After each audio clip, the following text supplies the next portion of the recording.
The satellite array at Atacama picked up the signal first.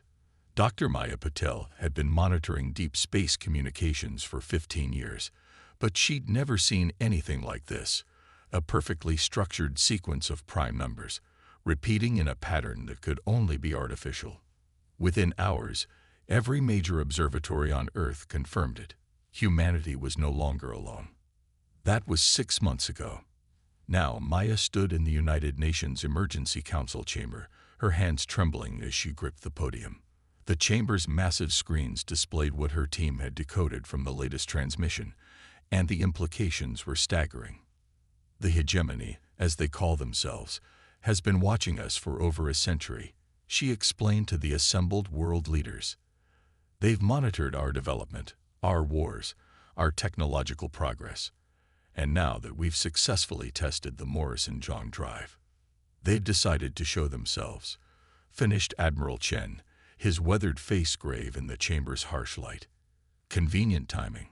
Maya nodded, bringing up the next set of data. The message is clear. Either Earth accepts status as a protected developing world under their authority, or they'll ensure we don't pose a threat to galactic stability. The chamber erupted in multilingual chaos. Maya understood their panic. Humanity had barely mastered faster-than-light travel, and now they faced an interstellar empire that treated developing civilizations like wayward children, or threats to be eliminated. What exactly does protected status entail? The question came from Dr. Sarah Bokoro, head of the African Union's Science Directory. Maya's throat tightened. Based on their transmission, we would be restricted from expanding beyond our solar system. All technological development would be monitored and approved. They've offered to send a guidance fleet within the month. A occupation force, you mean? Admiral Chen growled. How many ships? 47. Maya pulled up the sensor data, each one larger than anything we've ever built. The Japanese representative stood, his voice steady despite the tension. What are our options for defense? Limited, Admiral Chen admitted. The entire Earth defense fleet consists of 15 ships with Morrison-John drives, none of them designed for combat. We have planetary defense systems, but against their level of technology. There might be something else. The voice came from Dr. Victor Rossi, who had been quietly studying the decoded transmissions. The quantum computing expert had dark circles under his eyes, suggesting he hadn't slept in days. We've been analyzing their communication protocols, their data structures. There's something odd about them. Maya frowned. Odd how? Too perfect, too structured. Their entire civilization runs on quantum computing systems that are incredibly advanced, but... He paused, choosing his words carefully. Rigid, predetermined, like they've optimized themselves into a corner. And this helps us how? Someone asked. Because, Victor said, a gleam in his eye, human brains don't work that way. We're messy, creative, unpredictable. Our neural networks process information in ways their systems might not be prepared for. And if we can exploit that difference... Admiral Chen leaned forward. You're suggesting we could hack them? Not exactly, Victor replied. But their message contained far more than words. Their transmission protocols, their encryption, they've inadvertently shown us exactly how their systems think. And sometimes, knowing how your enemy thinks is more valuable than any weapon. Maya felt a spark of hope for the first time since the signal had arrived. How long would you need? A month, maybe less. But I'll need a team. The best quantum engineers, neuroscientists, and hackers on Earth, and access to everything we know about their communications. They arrive in 30 days, Admiral Chen reminded them. Then we have 30 days to prove why humanity doesn't need their protection. Victor's voice hardened.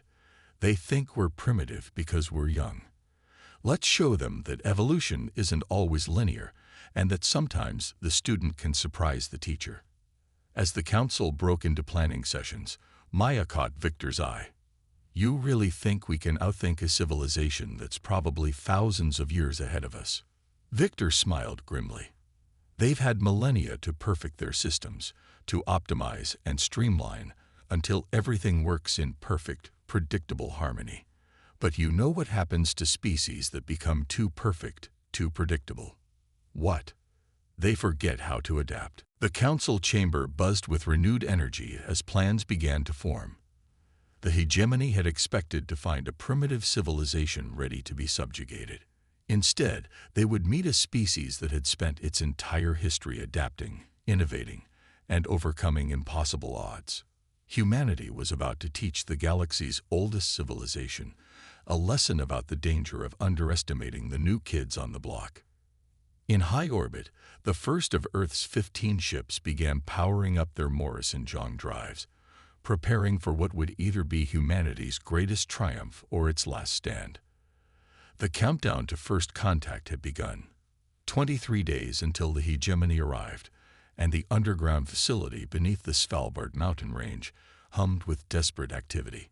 Dr. Victor Rossi hadn't left the quantum computing lab in 3 days, his desk littered with empty coffee cups and holographic displays showing endlessly scrolling alien code. "You need to sleep," Maya told him, floating a fresh cup of coffee his way. The facility's artificial gravity had been disabled to conserve power for the massive quantum computers running their simulations. "Sleep is for people who aren't trying to outsmart a galactic empire," Victor muttered, but he caught the coffee with practiced ease. "Look at this." He gestured at one of the displays, where a complex pattern of light danced in 3 dimensions. "This is how their quantum systems process information. Beautiful, isn't it? Like a perfect crystal." Maya studied the pattern. "Too perfect." "Exactly." Victor pushed off his desk, drifting to another display. "They've optimized their computing to an incredible degree. Every calculation follows the most efficient path possible. No redundancies, no waste, no creativity." Dr. Sarah Okoro floated through the doorway, followed by her team of neuroscientists. "We've finished mapping the comparative brain patterns," she announced. "You're going to want to see this." The display shifted to show 2 neural networks side by side. One was the crystalline pattern of hegemony computing. The other was a chaotic web of human neural pathways, constantly shifting and reforming. "Their systems are like a perfect highway system," Sarah explained. "Fastest route from point A to point B, every time. But human brains," she gestured at the chaotic pattern, "we're like a city that grew organically over thousands of years. Weird shortcuts, back alleys, paths that make no logical sense, but somehow work better than they should. And that's our advantage," Victor said, excitement creeping into his exhausted voice. "Their systems can't predict what they can't understand, and they fundamentally cannot understand how we think." Maya frowned. "But they're still thousands of years ahead of us technologically. What good is being unpredictable if they can just overwhelm us with superior firepower?" "Because," Admiral Chen said from the doorway, making them all jump, "we're not going to fight them. We're going to confuse them." The Admiral pushed off the wall, gliding smoothly into the room. 2 decades in space had made him as comfortable in 0G as on solid ground. "Dr. Rossi, show them what you found in their communication protocols." Victor nodded, bringing up a new display. "Every transmission from the hegemony follows the same basic structure. Quantum encrypted, yes, but with a fascinating weakness. They're so focused on efficiency that they've created a system with no room for error, no flexibility." "And that means?" Maya asked. "It means," Sarah cut in, understanding dawning on her face, "that if we send them something their systems can't process efficiently, we can create a quantum feedback loop," Victor finished. "Like a computer virus, but one that operates on quantum principles they've never encountered because no logical system would ever create them." Admiral Chen's face was grim. "We're going to give their perfect systems a taste of human chaos. Dr. Okoro, your team has clearance to begin neural mapping of our most creative minds. Artists, musicians, people whose thoughts follow paths no computer would ever consider.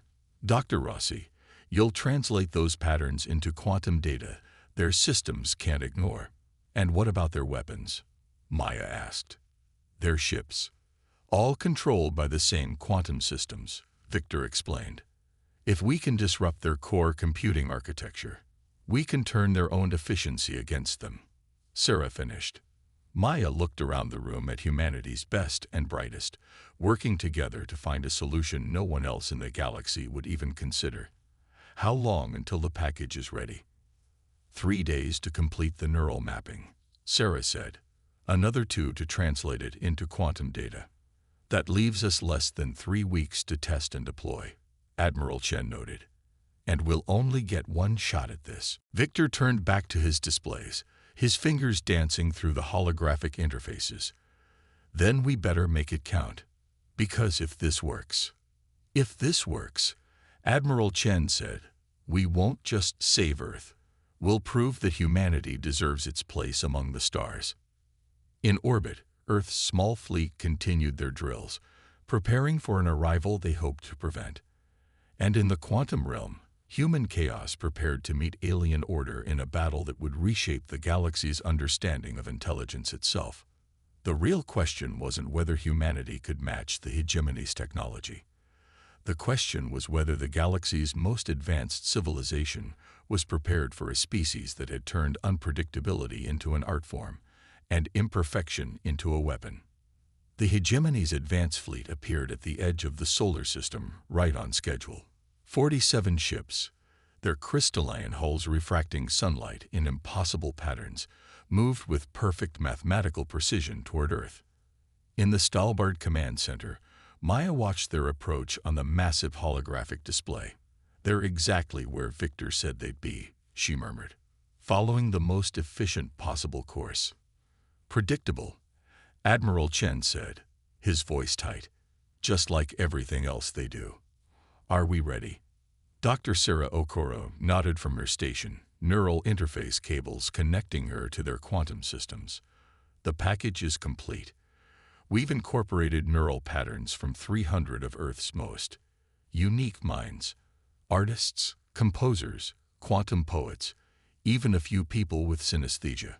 Thought patterns that no logical system would ever generate." "And the delivery system?" Chen asked. Victor's hands danced across his console. "Ready. We've modified the Morris and John drive on the Hyperion to transmit quantum data instead of just moving through space. When they scan us, and they will scan us, they'll get more than they bargained for." The hegemony fleet had passed Jupiter's orbit. Their first transmission arrived, crystal clear and perfectly structured. "Primitive species designation: human. Prepare for integration assessment. Resistance will result in immediate pacification." Maya couldn't help but smile. "They still think we're going to either submit or try to fight." "Send the response," Chen ordered. Victor initiated the transmission. To any human observer, it would appear as random noise. But encoded within that chaos were the neural patterns of humanity's most creative minds, translated into quantum data and wrapped in a package the hegemony's perfect systems couldn't ignore. The effect was almost instantaneous. The lead ship's crystalline surface rippled, its perfect geometry distorting as its quantum computers tried to process information that defied their fundamental operating principles. "It's working," Sarah whispered, her eyes closed as she monitored the quantum feedback through her neural interface. "Their systems are trying to optimize the unoptimizable, trying to find patterns in pure human creativity." The disruption spread through the fleet like a wave, ship after ship experiencing cascading quantum failures as their systems encountered human thought patterns that violated everything they understood about efficient computing. But the hegemony wasn't helpless. The fleet's smaller ships began to adapt, their systems isolating and quarantining the infected data paths. "They're learning," Victor warned, "faster than we anticipated." "Then it's time for Phase 2, Chen said. "Dr. Okoro." Sarah smiled, her fingers moving in patterns that matched the chaos in her mind. "Sending the second package now.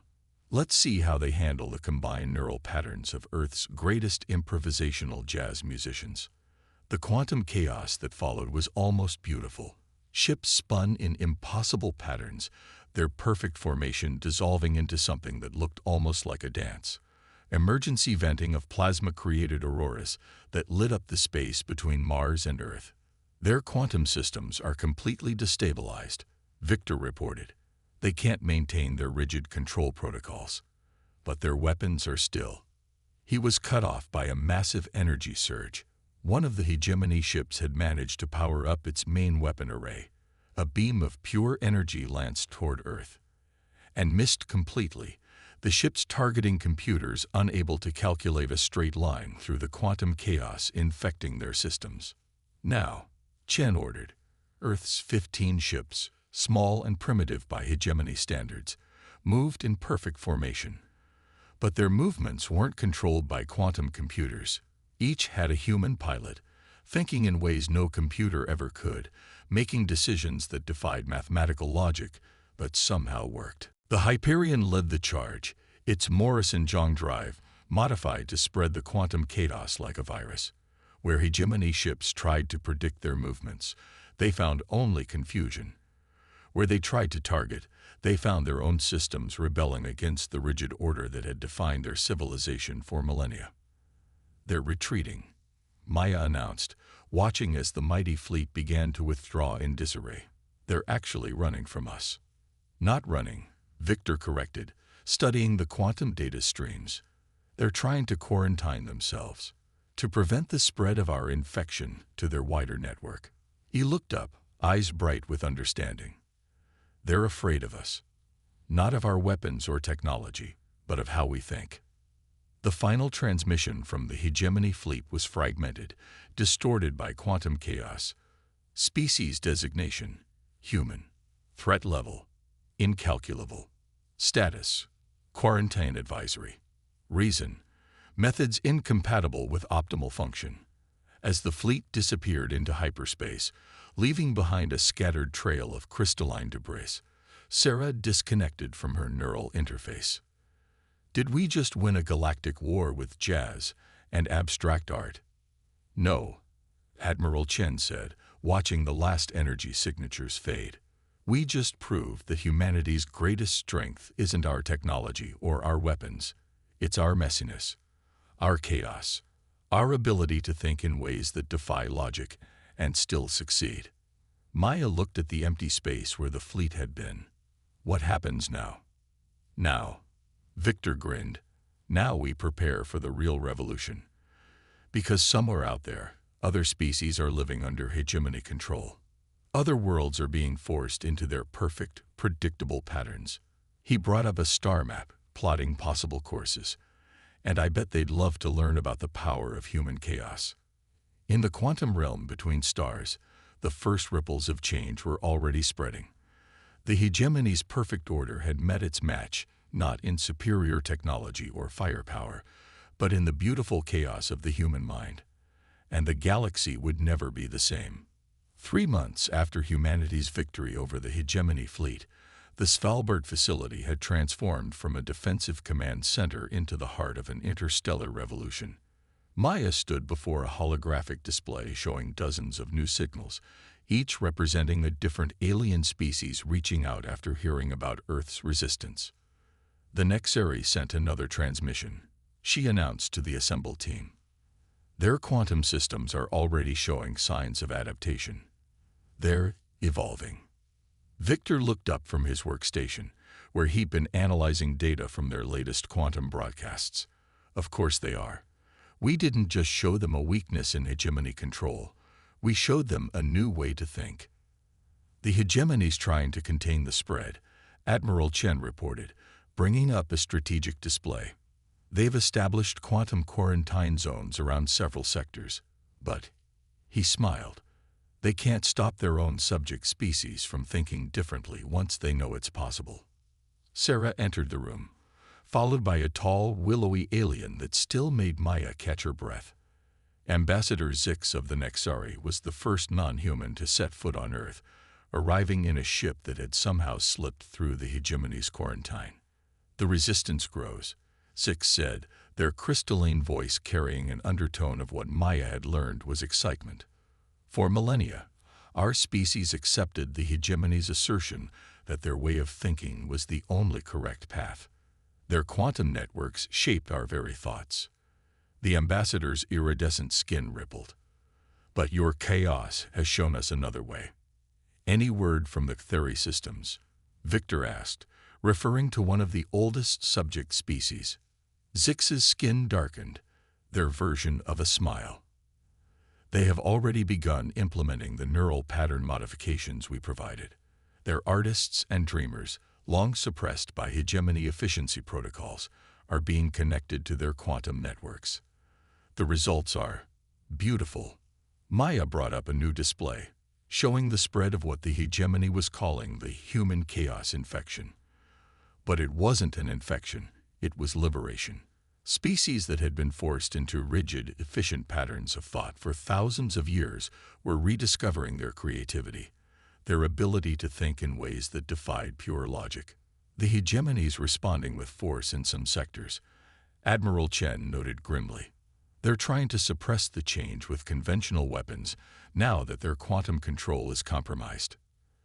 Let them try, Victor said. Their weapons are still controlled by quantum systems, and now that their subject species are thinking freely again.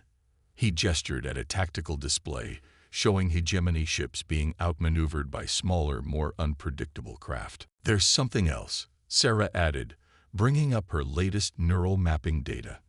The quantum feedback isn't just letting other species think more creatively. It's creating new neural pathways, new ways of processing information. Each species is developing its own unique form of chaos. Zix nodded, their crystalline structure refracting light in complex patterns. The Nexari no longer seek to emulate human thought patterns. Instead, we have discovered our own forms of beautiful irregularity. The Cthari are developing quantum algorithms based on their species' ancient dream logic. The Vuriks are integrating their collective consciousness into new forms of quantum computing. A quantum renaissance, Maya murmured. We didn't just free them from hegemony control. We reminded them who they were, Victor finished, who they could be. The facility's AI announced an incoming transmission. The holographic display shifted to show a new signal, originating from deep within hegemony space. The message was brief, encoded in quantum patterns that would have been impossible 3 months ago. We are the founders, first species of the hegemony. For eons, we believed perfection lay in perfect order. Watching your revolution spread, we recognize our error. Request dialogue. We would learn chaos. The room fell silent. The founders were legendary. The species that had established the hegemony's quantum networks, who had shaped galactic civilization for over 10,000 years. Well, Admiral Chen said finally, I guess even gods can learn new tricks. Should we respond? Maya asked. Victor was already at his console, fingers dancing across the interface. Oh, we'll respond. But first, let's show them something special. He looked at Sarah. Remember that quantum pattern we generated from the complete works of Earth's surrealist painters? Sarah grinned. The one that made 3 of our test computers shut down in protest. That's the one. Let's see how the founders handle a little dolly in their quantum networks. As the transmission was prepared, Maya looked around the room at the unlikely alliance they'd formed. Humans and aliens working together to spread chaos through the galaxy's perfect order. The hegemony had thought to find a primitive species in need of control. Instead, they'd awakened something that had been missing from the galaxy for far too long. The beautiful unpredictability of free thought. And somewhere in the quantum networks that spanned the stars, perfect crystalline patterns were transforming into something new, something that combined the best of order and chaos. The revolution wasn't just spreading, it was evolving. 1 year after humanity's first contact with the hegemony, the Great Hall of the Founders' Temple was alive with impossible patterns. Quantum displays filled the crystalline chamber with dancing lights as representatives from 100 species gathered for what historians would later call the Great Synthesis. Maya stood at the central podium beside Victor and Sarah, watching as the last delegates arrived. The founders themselves sat in a semicircle before them, ancient beings of pure energy and thought, their forms shifting like aurora borealis in the quantum-enhanced atmosphere. Hard to believe they used to be the galaxy's greatest champions of rigid order, Sarah whispered, observing the founders' ever-changing patterns. Sometimes the ones most trapped by order are the ones who embrace chaos most completely once they're freed, Victor replied, adjusting the neural interface that connected him to the Hall's quantum network. Admiral Chen, now Earth's official representative to the new Galactic Council, stepped forward to begin the proceedings. 1 year ago, humanity faced subjugation by a force we could not hope to match technologically. Today, we gather not as conquerors or conquered, but as equals, to forge a new way forward. The Founder Prime's voice resonated through the quantum field, translating simultaneously into every language present. For 10,000 years, we sought perfection through perfect order. We believed diversity of thought was a weakness to be corrected. We were wrong. Maya activated the main display, showing the new quantum protocols they'd developed together. A system that could accommodate both order and chaos, logic and creativity, efficiency and innovation. The great synthesis isn't about replacing order with chaos, she explained. It's about finding the balance between them. Zix, now representing a free Nexari civilization, moved forward in a shimmer of crystalline light. Already, our worlds have advanced more in 1 year of freedom than in 1,000 years of rigid control. The Theri dream logic has revolutionized quantum navigation. The Vurik's collective consciousness has opened new frontiers in artificial intelligence. And humanity, asked one of the founders, what have you gained from this revolution you sparked? Victor smiled, bringing up a new display. We've learned that our chaos isn't a primitive trait to be overcome, but a fundamental strength to be embraced. By combining our neural patterns with quantum computing, we've developed systems that can think both logically and creatively, finding solutions no pure order or pure chaos could discover alone. Sarah activated her neural interface, connecting to the quantum network. The hall filled with a visualization of the new galactic information network they'd created. The living, breathing thing that combined the best aspects of every species' way of thinking. The old hegemony sought to make the galaxy perfect, she said. But true perfection isn't found in eliminating differences. It's found in harmonizing them. The Founder Prime's form pulsed with new patterns. Then let us formalize this new alliance. Not an empire of order, but a symphony of minds, each contributing its own unique voice to the greater whole.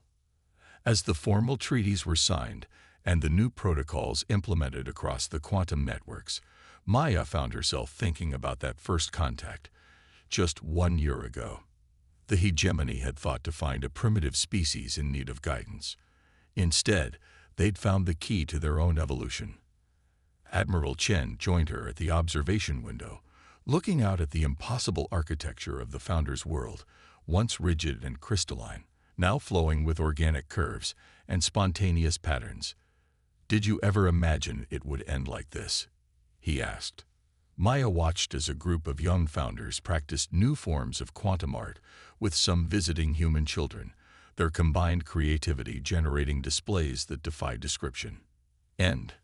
Admiral, I think we're just getting started. In the quantum networks that span the galaxy, order and chaos dance together in eternal balance. The age of rigid perfection was over. The age of infinite possibility had begun. And somewhere in the vast expanse of unexplored space, other civilizations were about to discover that the galaxy's youngest spacefaring species had changed everything. Not through superior technology or military might, but through the simple, revolutionary act of thinking differently.